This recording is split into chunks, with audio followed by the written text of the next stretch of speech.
Dijnem. Kun je er nou zeker van wezen dat het Cambuurstadion er nou echt komt? Nou, ik denk dat we hier een hele belangrijke stap zetten hebben in het hele ontwikkelingsproces naar stadbouw.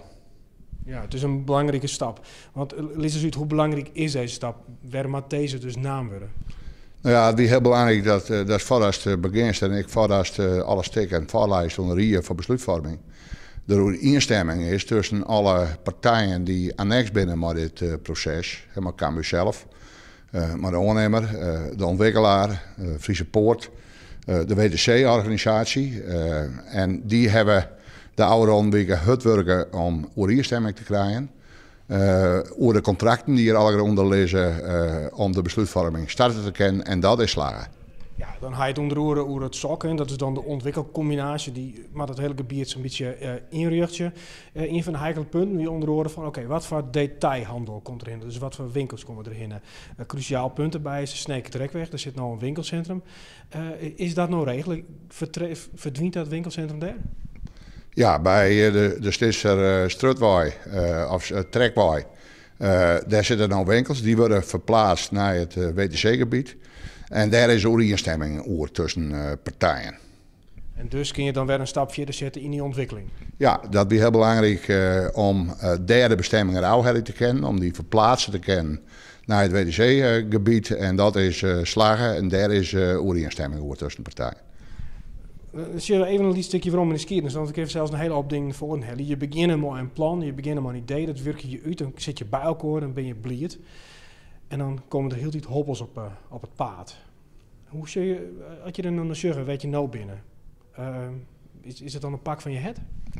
Ja, dit is wel, we zijn zo'n 6 hier bezig geweest met dit project. Maar dit is een gebiedsontwikkeling en ik denk dat dit nou een hele belangrijke stap is. En dat er nou ook echt uitzicht is op realisatie. Dus je hebt lang net daar werken, daar hebben we mensen. En ik, de merkpartij, maar ik Cambuur zelf, heb er vreselijk hard om loeken moeten. En ja, het is natuurlijk wel een opluchting op het moment dat het dan ik slagen en de partijen mogelijk hoe het eens binnen, hoe we dat doen, hoe de risico's verdeeld worden, wie wat van zijn rekening neemt en wat wij doen kennen als oerhiet om dit mogelijk te maken. Ja, want de Friese Poort heeft natuurlijk ook 2 keer route in het eten gegooid. Dat is net een tweede keer? De Friese Poort is hier nog geweest en die hebben ik een overeenkomst kleersteen met de zak. En daar ben we goed uitgekomen. En de Friese Poort, het u jongen, ze stappen er net weer uit, ze bloeien nou onboord. Dan ga je altijd zeggen van ik wil het proces graag aanmaatje. Je gaat je afski aankondigen. Ken je het aanmaatje nou? Slag het dat in het tiertspaad? Nou ja, ik ben er net aan de eerste peelstein wordt. Maar dit stukje besluitvorming, rond de stikken die nou vallen is bedrijf, dat maakt zich dan nog aan.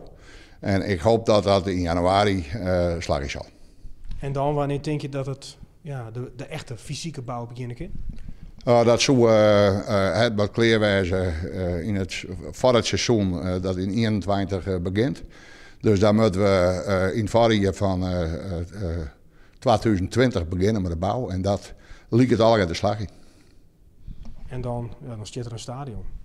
Dan staat er een stadion en nog heel wat andere dingen die daar uit de grond verrijzen. Ik een prachtige nieuwe school voor de Friese Poort. Die de geerwerking aangeeft met Cambuur en alle andere ondernemers in dat gebied.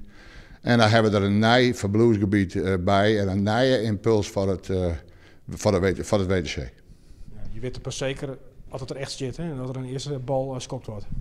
Ja, dat weet je pas helemaal zeker, maar ik ga ervan uit dat het goed komt.